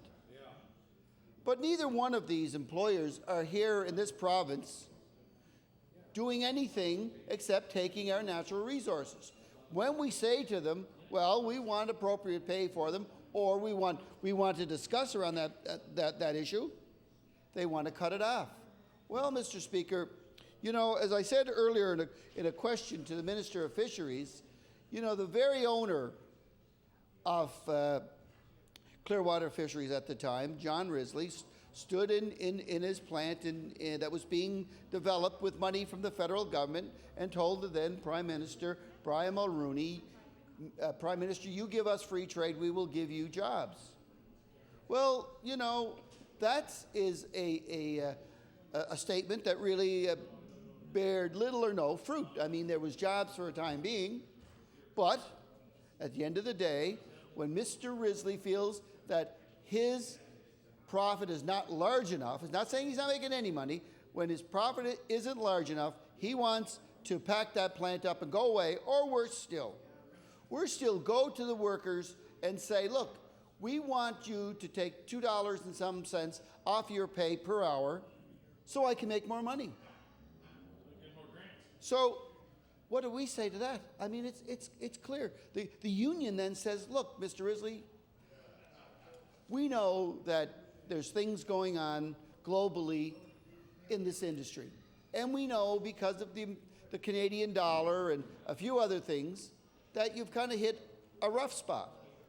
So what we're willing to do is sign an agreement that says, look, we will roll back our wages for a period of time.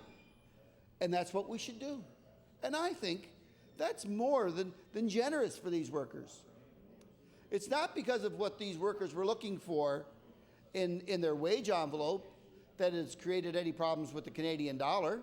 There's no members, I would suspect, without fear of contradiction, that there's nobody that works in that fish plant that sits with the IMF, the International Monetary Fund.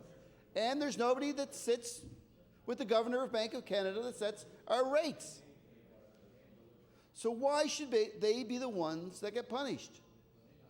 We've seen on that wharf in Gleis Bay 2 major employers being injured this year. One, Gleis Bay Fisheries, and we hear maybe a smattering of good news out of there that will be welcomed by the workers there, and that I hope the group that's looking at it can help turn that around. There is a market, and there is some supply issues, and we hope those can be resolved.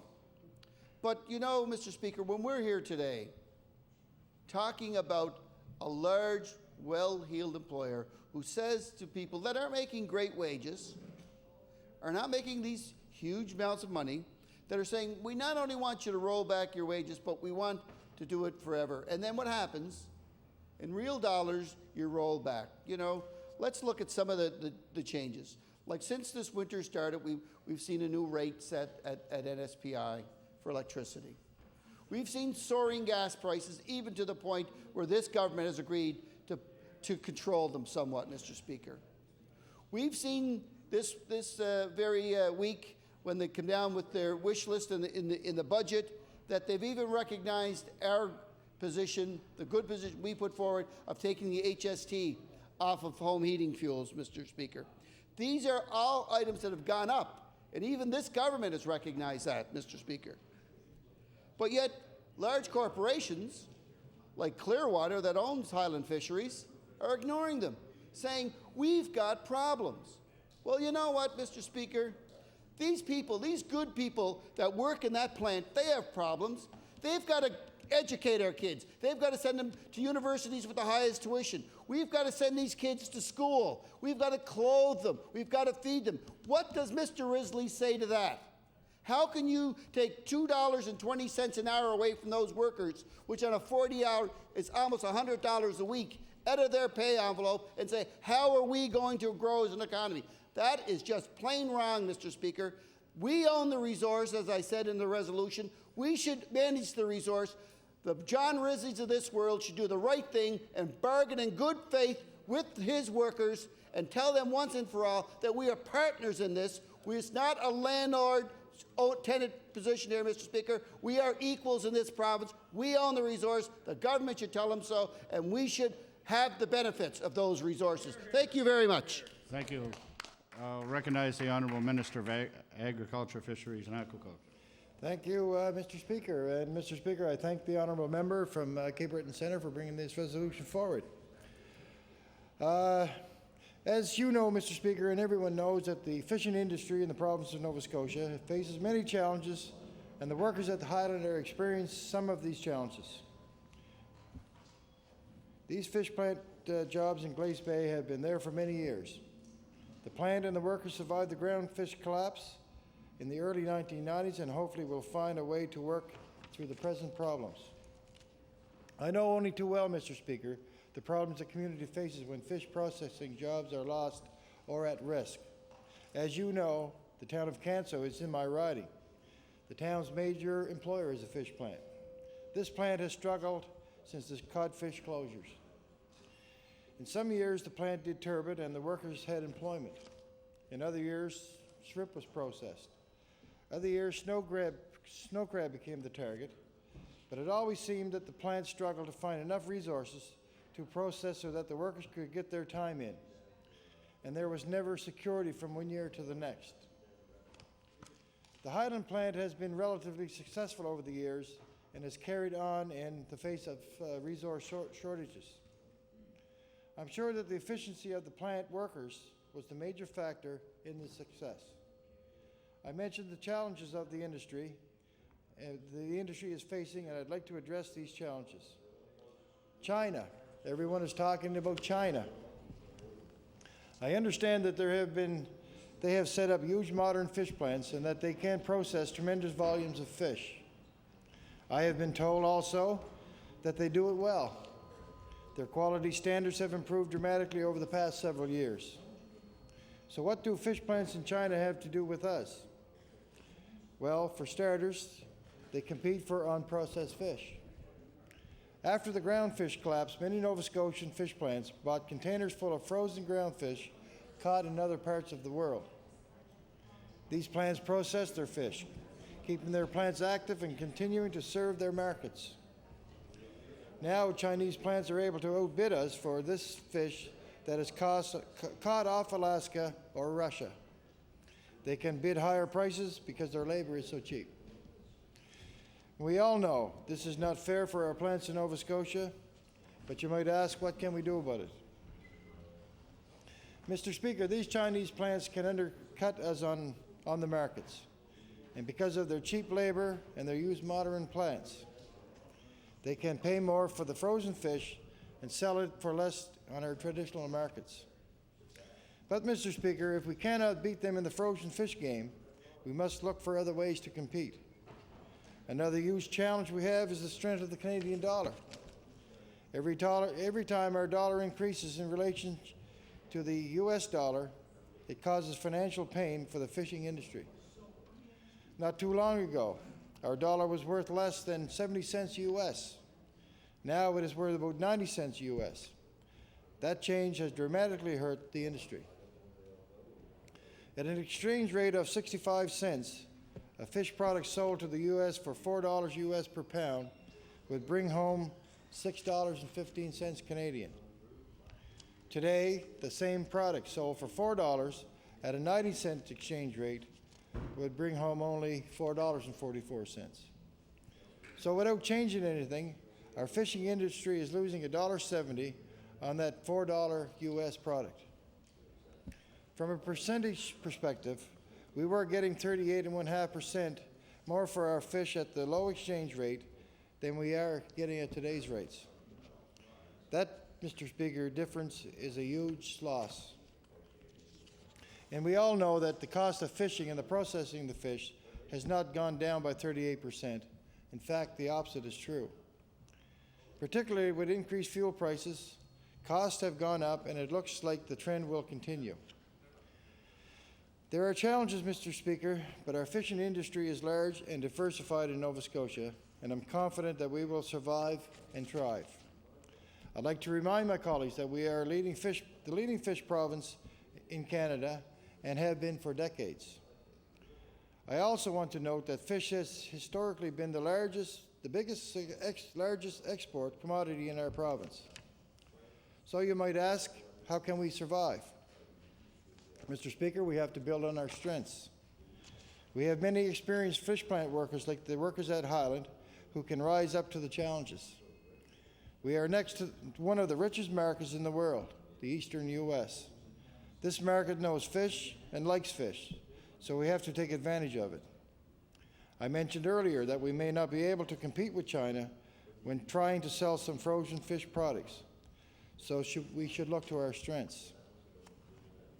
We are next to this big market, so perhaps we should be targeting fresh, high-quality ground fish products.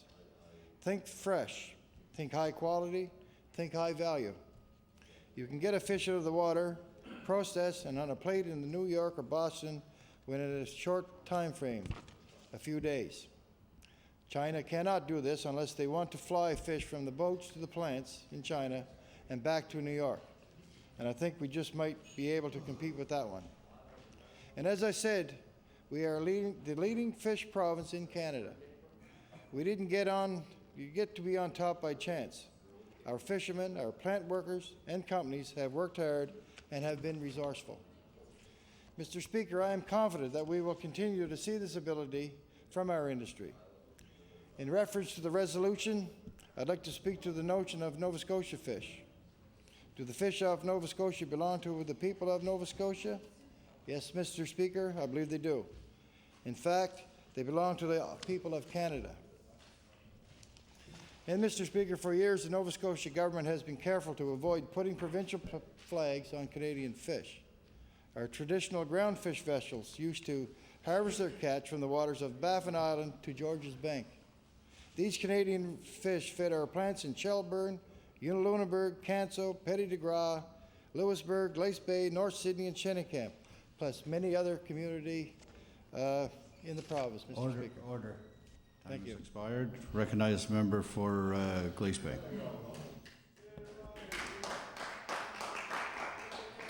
Thank you, Mr. Speaker. Mr. Speaker, I wish I didn't have to get up at this point and speak about this resolution, because I sincerely wish that this lockout wasn't even underway. For those of you who don't know, and the minister, I think, does have an understanding of the fact of just how important these workers in this particular fish plant are to Glace Bay. The two fish plants that are there, and one went bankrupt and one is now involved in a lockout, would be two of the major employers in Glace Bay. The only other, what you would call large-scale employment there is, of course, the Stream call center, and then there'd be the usual hospitals and schools and so on as the major employer.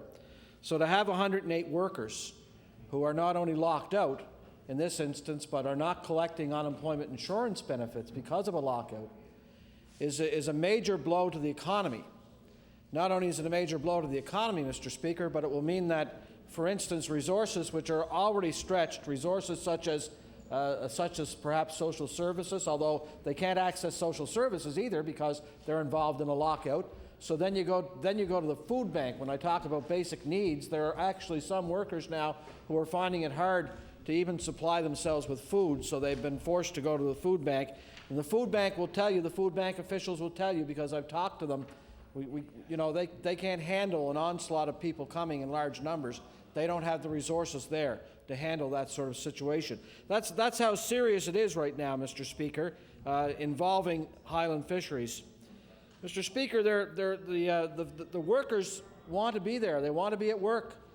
They've been forced into a situation, in my opinion, where they're looking at an 18% wage reduction. Their wages would be lowered by about $2.25 an hour, if indeed they were to accept what the company was offering. And they've offered concessions of their own, Mr. Speaker. They've offered to do away with bonuses.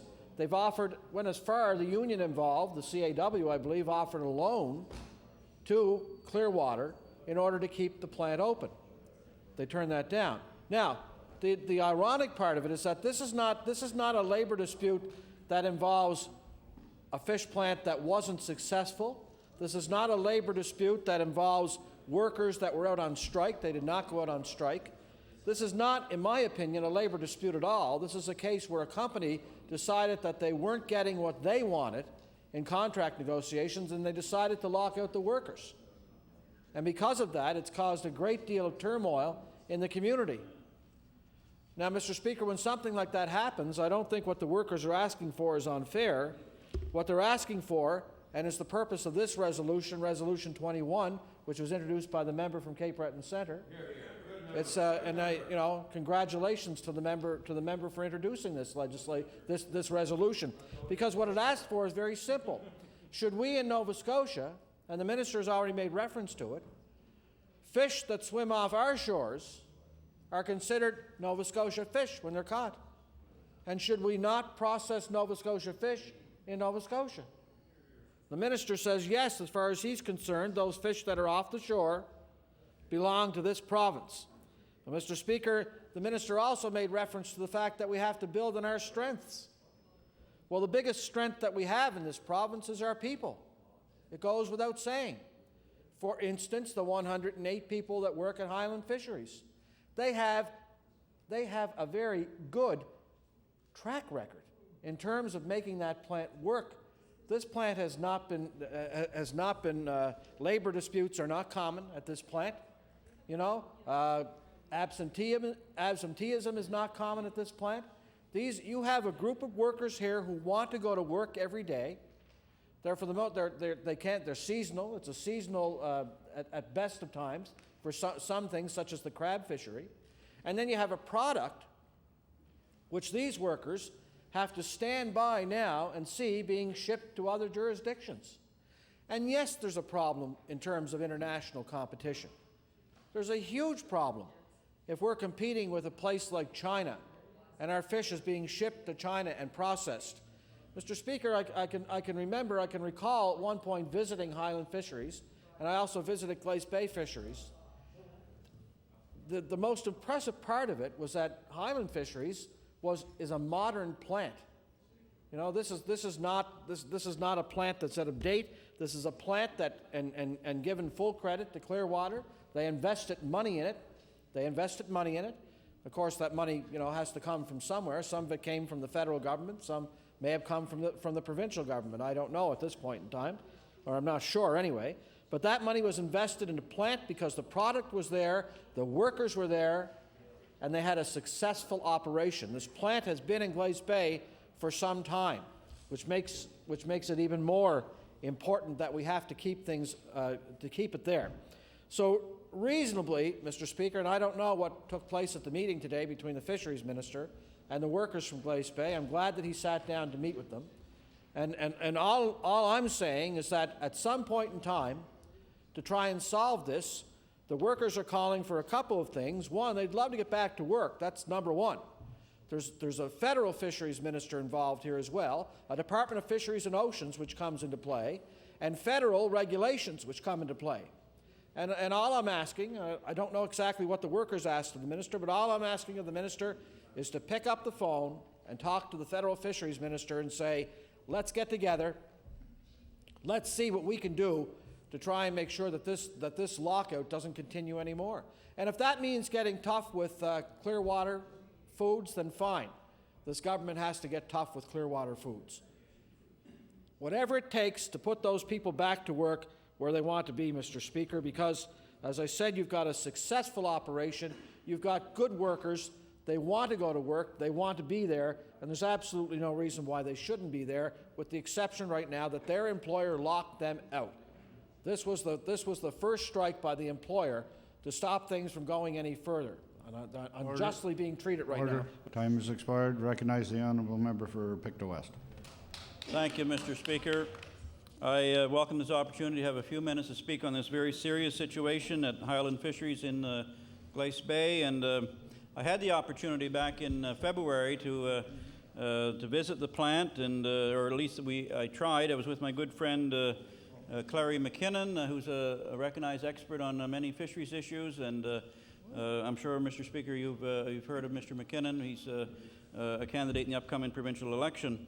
But Mr. McKinnon was good enough to show me around some of the fish plants and wharves and in Glace Bay, and we visited Highland Fisheries that afternoon. Unfortunately, we couldn't get into the plant because of the pending labor dispute, but it was actually the day before they actually were locked out. And we did, though, on lunch break, meet with a number of the workers and talk to them and about the serious impact that was going to have on them, on their lives. And in fact, some of those workers have been there for 25, even 30 years working for Highland Fisheries, and all of a sudden they're told you're going to have to take an 18% rollback in your wages. And I think the tradesmen were offered a 9% rollback, if that's the right word, offered. But anyway, it was more or less an ultimatum to the workers, either take it or leave it. And I have here, Mr. Speaker, a copy of the letter that was given to the workers. It was hand-delivered to each one of them, and one of the workers was good enough to give me a copy at the time. And it says that your 2-year contract and an 18% rollback in your wages. Who, Mr. Speaker, would want to take an 18% rollback in your income? I'm sure, Mr. Speaker, you would not, and none of us would. And it's quite a dilemma when you're told either to keep your job, you lose 18% of your wages, or you're out of a job. But anyway, I'll table that, Mr. Speaker, and it just outlines the ultimatum that the workers did receive at that time. Pretty serious. I also had a chance to visit a fishing boat that was unloading into the plant that day. They were unloading redfish, and they had a chance to talk to some of the fishermen and some of the workers that were loading the redfish into the plant. Very, very concerned for their jobs.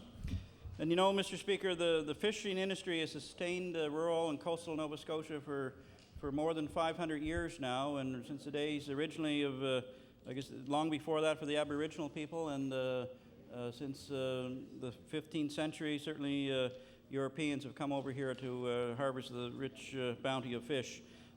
Spanish, Portuguese, English, French, and others have made a living off the rich resources from our oceans. And but in many ways, you know, these resources that are in the ocean are a public resource. They belong to all of us. They belong to each one in this room. They belong to all Nova Scotians and all Canadians. But over time, that public resource somehow has been migrated and transferred to individuals and into the hands of private enterprise. And we all know how business works. That the big get bigger and the little guy gets swallowed up, and often to the detriment of ordinary Nova Scotians. And that's exactly what's happening in our fishing industry. I just want to mention briefly Clearwater Seafoods Limited is the owner of the fish plant there, Highland Fisheries, and they've done very, very well for themselves over the years. I was looking at their latest newsletter, and in there's a quote that we have been and we continue to be a very profitable company. That's by their own admissions what they're saying. Another line I read there that the underlying seafood business is healthy, and though through our quota ownership, we continue to have unparalleled access to a tremendous resource, and there's a growing international demand for premium seafood. So that's from the company's own words in their newsletter most recently. And maybe the important point to highlight is that they continue to have unparalleled access to a tremendous resource. The resource that belongs to the public is known in legal circles as common property, and it's now somehow has migrated into fewer and fewer hands. It's ending up in the hands of large corporations. Clearwater also owns the fish plant in North Sydney, where they process surf clams, and had been doing that for a number of years, although recently that product, which is caught off of Nova Scotia, is being processed elsewhere, primarily in Newfoundland at Grand Bank, and also in China. And so they're 100% of the quota on this particular fish product is owned by Clearwater, yet very little benefit to Nova Scotians whose resource it really belongs to. Over the years, the Department of Fisheries and Oceans has managed or mismanaged the fishery to the point that has allowed this privatization to occur, and more and more we're seeing our public resource going out of the hands of the coastal fishing communities, whether it's in Canso or River John or Yarmouth, or in this case in Glace Bay, and it's ending up in the hands of a large corporate interest to the detriment of our coastal fishing communities. As the fish is exported away for processing, so are the jobs, and so are our coastal communities. More and more people are ending up in Alberta or in the tar sands working, and not here at home where there could be jobs if the government simply said, we'll do the same as Newfoundland, we'll say that anything fish caught in this province also will be processed in this province. And that would allow many more jobs. It would allow for the thriving, not only surviving, but the thriving of our coastal fishing communities, and that's what needs to be done. And secondly, we need a wider distribution of ownership so that it's spread around amongst many individuals and small companies and not end up in the hands of one company. So I call upon government to look at those issues, work with the management, work with the union, and find a solution to get our people back to work and treat people fairly. Let's support coastal Nova Scotia. Thank you, Mr. Speaker. Thank you. Time has expired for debate on Bill Resolution number 21. I recognize the NDP House Leader. Thank you, Mr. Speaker. That's the end of the opposition party's business for the day. Before we adjourn, though, we had cut short resolutions, and we were prepared to revert back. So I was going to request, with unanimous consent, that we revert back to resolutions to see if there's any resolutions anyone still has. The motion is to revert back to orders of the day resolution. Is it agreed? Agreed. All those in favour signify by saying aye. Contrary minded? Motion is carried. Recognize the honourable member for Kings North. Mr. Speaker, I hereby give notice that on a future day I shall move the adoption of the following resolution. Whereas Canning historian Ivan Smith will celebrate 10 years this year as webmaster for one of the most popular sites for Nova Scotia history, and whereas the creator of the Nova Scotia History Index celebrated the longevity and popularity of the large and detailed site in February of this year, and whereas the Nova Scotia History Index was recognized by the popular search engine Google for being one of the top 10 for hits in North America for users searching for the 7 Years' War, and is regarded as a leader among personal websites devoted to elements of Canadian history. Therefore, be it resolved that all members of this House send their thanks and congratulations to Mr. Smith for his 10 years of service to Nova Scotia history.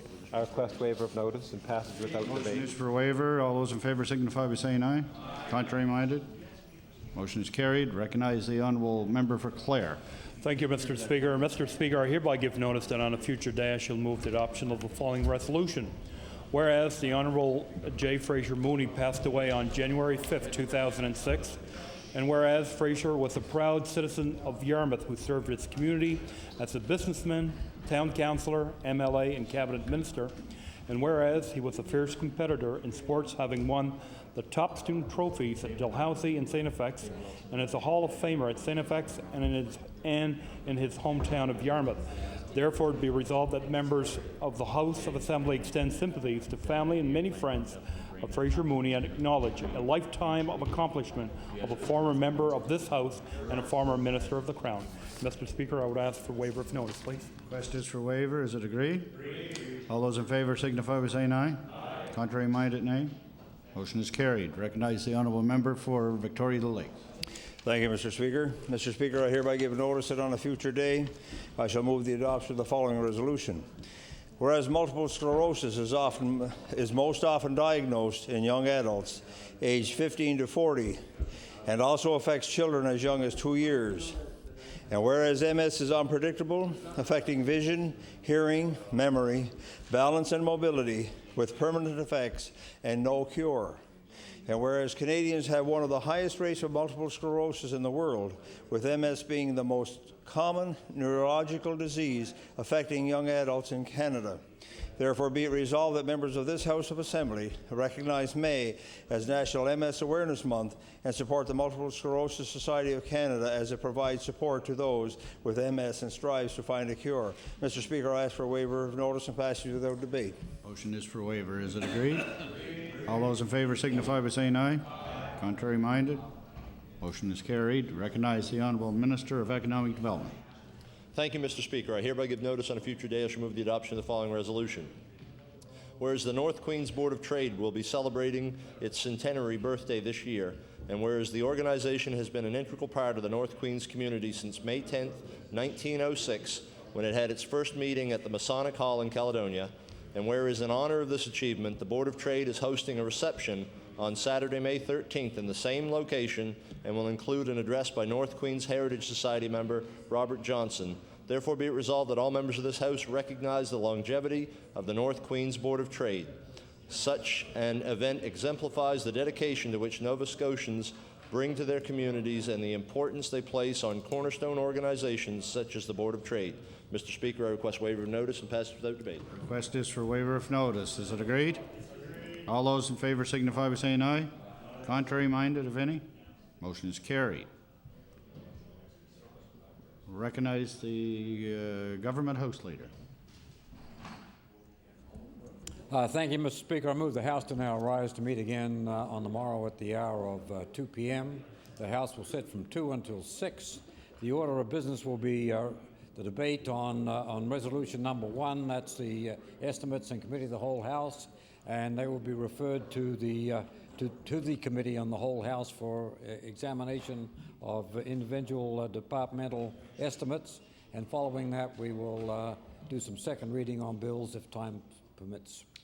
Motion is to adjourn till 2 p.m. tomorrow. Is it agreed? Agreed. All those in favour signify by saying aye. Contrary minded? House is adjourned. We will now move into late debate. The subject for late debate was submitted by the Honourable Member for Kings North, and it reads, be it resolved that members of this House recognise the very positive initiatives contained in Budget 2006-7, which will help foster a healthy economy, healthy families, and a healthier future for Nova Scotians. And I'll recognize the member for Kings North. Thank you very much, Mr. Speaker. A United Church and Baptist minister were on an airplane, and the stewardess came by, and she offered a drink to the United Church minister who was reading the latest issue of Cosmopolitan, and he said, thanks, I'd love to have a drink. I'll have a rum and a Coke. So she went and got it for him, and she came back, and she turned to the Baptist minister beside him, who was reading his floppy big back Bible, and she said, and would you like a drink, sir? He looked over scornfully at the United Church minister, and he said, well, I'd rather commit adultery than have something to drink. The United Church minister looked at the glass in his hand and gave it back to the stewardess and said, here, I didn't know we had a choice. Nova Scotians will have a choice, Mr. Speaker, about whether to judge this as a good budget or a bad budget, and we've already seen in both the Daily News and also in the Chronicle Herald, I think their choice is going to be that this is a good budget, based upon the preliminary feedback that we've got, based upon the reception that I'm getting in my own writing. And the reason why they're going to choose it as a good budget and make that choice is because it's the 5th consecutive budget that this balanced budget that this government has brought in. 5 balanced budget, Mr. Speaker.